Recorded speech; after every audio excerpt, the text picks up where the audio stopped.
Hello दोस्तों, नमस्कार। स्वागत है आपका हमारे यूट्यूब चैनल पर। तो आज जैसा कि हमने पिछले क्लास में पढ़ा था संख्याएं क्या होती हैं, तो उसी क्रम में बढ़ते हुए जैसे कि अब अगली संख्या जो हमारी है वो सह अभाज्य संख्या या को प्राइम नंबर। तो हम समझते हैं कि को प्राइम नंबर्स क्या होते हैं। उसके पहले हमने समझा था कि सम संख्या क्या होती है, विषम संख्या क्या होती है, भाज्य संख्या क्या होती है, अभाज्य संख्या क्या होती है, और अभाज्य संख्या को ही रूढ़ संख्या भी बोलते हैं। जो मुख्य संख्याएं थी, आज कुछ और दो संख्याएं भी छूटी हुई हैं इस क्लास की, तो उनको भी हम कवर करेंगे और उसके साथ हम चलेंगे अगली संख्याओं पर। तो अगली संख्या हमारी है को प्राइम नंबर। तो समझते हैं को प्राइम नंबर्स क्या होती हैं।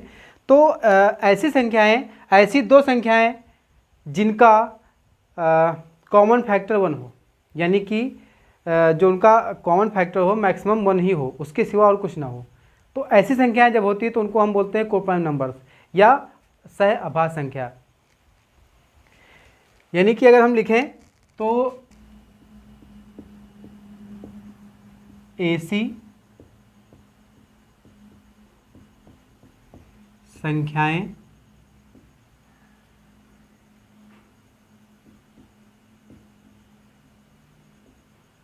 जिनका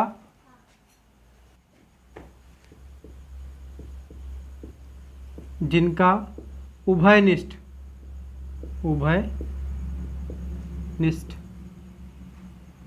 गुणनखंड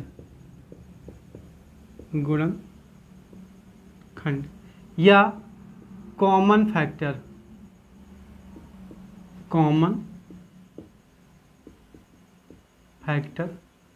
केवल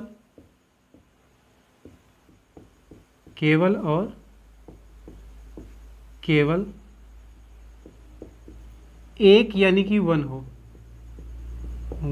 हो। ठीक है। तो ऐसे जैसे कि उदाहरण यहाँ पर हम लिख देते हैं, जैसे कि 4 हो गया और 9 हो गया। अगली संख्या आपका हो गया 16 एंड 15। ठीक है। तो इस प्रकार के नंबर्स जो होते हैं वो क्या होते हैं, कॉमन फैक्टर्स होते हैं। इनका केवल और केवल एक ही कॉमन फैक्टर होता है। जैसे कि अगर हम 4 का निकालते हैं तो देखिए 2 2 जा 4, 2 1 जा 2। इसी तरह अगर हम 9 के निकालते हैं तो 3 3 जा 9 एंड 3 1 जा 3। तो अगर हम 4 के फैक्टर निकालते हैं तो यहाँ क्या आते हैं 2 मल्टीप्लाई 2 मल्टीप्लाई 1। अगर हम 9 के फैक्टर निकालते हैं तो क्या आता है 3 मल्टीप्लाई 3 मल्टीप्लाई 1। तो अब यहाँ पर देखते हैं तो जो कॉमन फैक्टर हमको दिख रहा है केवल एक ही दिख रहा है। दोनों में कॉमन फैक्टर क्या है, केवल 1 है। तो इसलिए जो ऐसे नंबर्स होते हैं उनको हम बोलते हैं को प्राइम नंबर्स। अगर हम ये इसी तरह यहाँ इसके निकालते हैं तो देखिए 16 का अगर निकालते हैं तो भाई क्या निकलेगा, 2 से निकालेंगे 8 टाइम में, 2 से करेंगे डिवाइड तो 4 टाइम में, और 2 से करेंगे 2 टाइम में, और 2 से करेंगे 1 टाइम में। इसी तरह अगर हम 15 का फैक्टर निकालते हैं तो भाई 3 से निकालते हैं तो 5 टाइम में जाएगा, और 5 से 1 टाइम में जाएगा। तो अगर हम 16 के फैक्टर निकालते हैं तो क्या आते हैं factor 2 multiply 2 multiply 2 multiply 2 4 time, 1 2 3 4 है ना, और मल्टीप्लाई 1। ठीक है। इसी तरह अगर हम 15 के फैक्टर लिखते हैं यहाँ पर तो क्या आते हैं भाई, ये आएगा आपका 5, सॉरी पीछे से लिख देते हैं 5 मल्टीप्लाई 5। ठीक है। और मल्टीप्लाई में लास्ट में क्या आएगा 1। तो यहाँ पर अगर कॉमन फैक्टर की बात की जाए, तो केवल और केवल एक ही जो है दोनों में कॉमन फैक्टर है। यहाँ पर जो कॉमन फैक्टर आपको दिख रहा है केवल और केवल 1 ही है। तो ऐसे हम कह सकते हैं जो इस प्रकार के फैक्टर्स होते हैं, संख्याएं, मतलब इस प्रकार की जो संख्याएं होती हैं जिनका फैक्टर केवल और 1 होता है कौन, तो ऐसे संख्याओं को हम को प्राइम नंबर्स या सह अभाज्य संख्या कहते हैं। तो आई होप आपको समझ में आ गया होगा। अब आप लोग इसको नोट डाउन करेंगे और हम चलते हैं अगली संख्या पर। तो अगली संख्या जो हमारी है वो कंसेक्यूटिव नंबर्स या क्रमागत संख्याएं। तो अब हम जानते हैं कि क्रमागत संख्याएं क्या होती हैं। तो जैसा कि नाम से ही क्रमागत, यानी किसी एक निश्चित क्रम या किसी निश्चित ऑर्डर में जो संख्याएं चलती हैं तो इस संख्याओं को हम क्रमागत या कंसेक्यूटिव नंबर्स कहते हैं। तो यानी कि हम अगर इसका थ्योरी लिखें तो क्या है कि ऐसी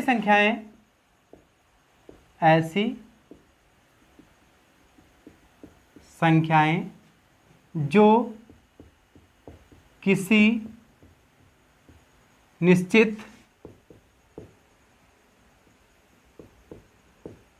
निश्चित नियम से चलती हूँ चलती हूँ। क्रमागत संख्याएं कहलाती हैं। यानी कि जो किसी निश्चित ऑर्डर को फॉलो कर रही हों, ऐसी संख्याएं आपकी कंसेक्यूटिव नंबर्स या क्रमागत संख्याएं कहलाती हैं। जैसे सम संख्याएं क्या होती हैं? 2 के बाद 4 आता है, 4 के बाद 6 आता है, 6 के बाद 8 आता है, 8 के बाद 10 आता है, dot dot dot dot infinite तक चलती हैं। यानी ये क्या है? सम संख्या को फॉलो कर रही हैं। तो अगर इस तरह की संख्याएं आती हैं तो हम कहते हैं कि ये किसी एक निश्चित ऑर्डर में है। अब उदाहरण में सवाल में कैसे दिए जाते हैं? इस टाइप पे सवाल दिया जाता है कि दो ऐसी क्रमागत सम संख्याएं हैं, ठीक है। तो इस तरह से आपको सेंटेंस मिलते हैं देखने को। और जैसे कि दूसरे नंबर पर अगर हम बात करें तो आपने देखा होगा 1 है, 2 है, 3 है, फिर 5 है, फिर 7 है। ये इस ऑर्डर में चल रही संख्याएं कुछ। तो ये क्या है? ये है विषम संख्याएं। एक के बाद दो, सॉरी दो नहीं आएगा, 1, 3, 5, 7 और इसी तरह 9 आगे संख्याएं बढ़ती चली जाती हैं। तो यहाँ 9 भी लिख देते हैं, 9। इस प्रकार की संख्याएं जो ये ऑर्डर फॉलो कर रही है विषम संख्याओं का, यानी ऑड नंबर्स का, ऑड नंबर्स को फॉलो कर रही हैं, इसलिए ये क्या कहलाएंगी? विषम संख्याएं कहलाएंगी, यानी क्रमागत विषम संख्याएं कहलाती हैं। ये क्रमागत सम संख्याएं, ये क्रमागत विषम संख्याएं। तो ये एक ऑर्डर को फॉलो कर रहे हैं, इसलिए ये क्रमागत संख्याएं कहलाती हैं। तो आई होप आपको समझ में आ गया होगा। आप लोग तो इसको नोट डाउन करेंगे। और ये हमारी लास्ट संख्याएं थी इस क्लास की। तो अब हम पढ़ेंगे कि अनुवर्ती संख्याएं क्या होती हैं, पूर्ववर्ती संख्याएं क्या होती हैं, ठीक है। तो अनुवर्ती संख्या के सबसे पहले हम जानते हैं कि अनुवर्ती संख्या क्या होती है। यदि कोई वैल्यू, इसमें एक सवाल ऐसे दिए जाते हैं कि 81 एक नंबर है, पूछेगा 81 की पूर्ववर्ती संख्या क्या होगी, 81 की पूर्ववर्ती संख्या क्या होगी, या 81 की अनुवर्ती संख्या क्या होगी। इस तरह के सवाल इसमें एग्जाम में पूछे जाते हैं। तो आई होप आपको समझ में आया होगा। तो इसके हम ज्ञात कैसे करेंगे? जैसे कि लिखा है, कोई नंबर्स लिखा है, तो पूर्ववर्ती संख्या में क्या होता है? 1 सब्ट्रैक्ट करना होता है। तो लिखेंगे किसी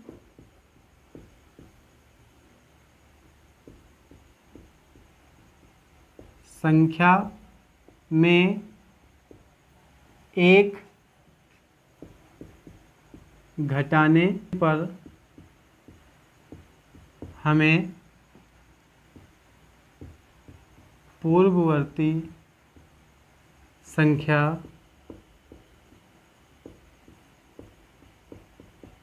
प्राप्त होती है, ठीक है।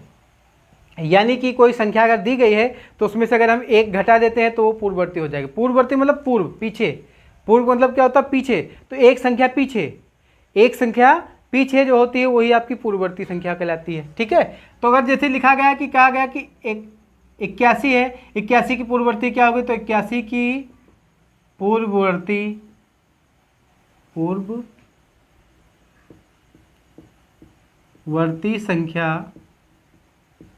संख्या क्या होगी भाई? 81 से एक कम करेंगे कितना आएगा? 81 से एक कम करेंगे आएगा आपका 80। तो 80 आंसर हो गया, ठीक है। कहा जाए 79 है, 79 की पूर्ववर्ती संख्या क्या होगी? तो वही क्या होगी? 78 होगी, ठीक है ना। तो इसमें क्या होता है? सिमिलरली आपको क्या 1 माइनस कर देना, बस कुछ नहीं करना होता है।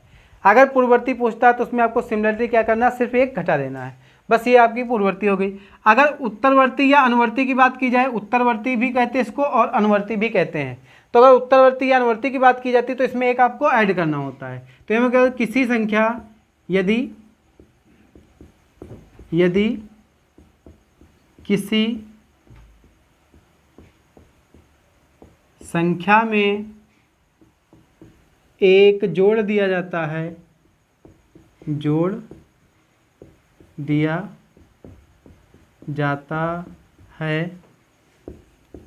तो वह उस संख्या की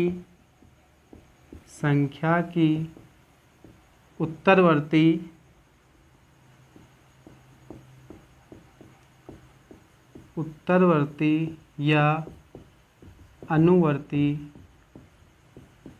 संख्या होगी।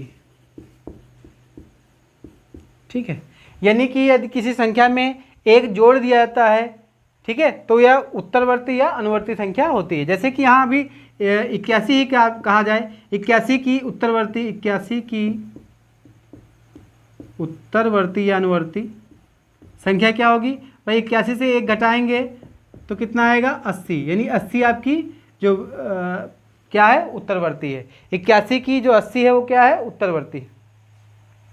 सॉरी गलत हो गया, जोड़ना है इसमें, जोड़ना है इसमें, 82 हो जाएगा। 81 की जो उत्तरवर्ती होगी वो क्या होगी? 82 होगी। पूर्ववर्ती 80 हो जाएगी और जो 81 की उत्तरवर्ती होगी वो क्या होगी? 82 हो जाएगी, यानी एक जोड़ना होता है।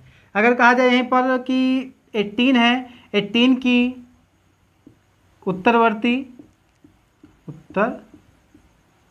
या अनुवर्ती क्या होगी?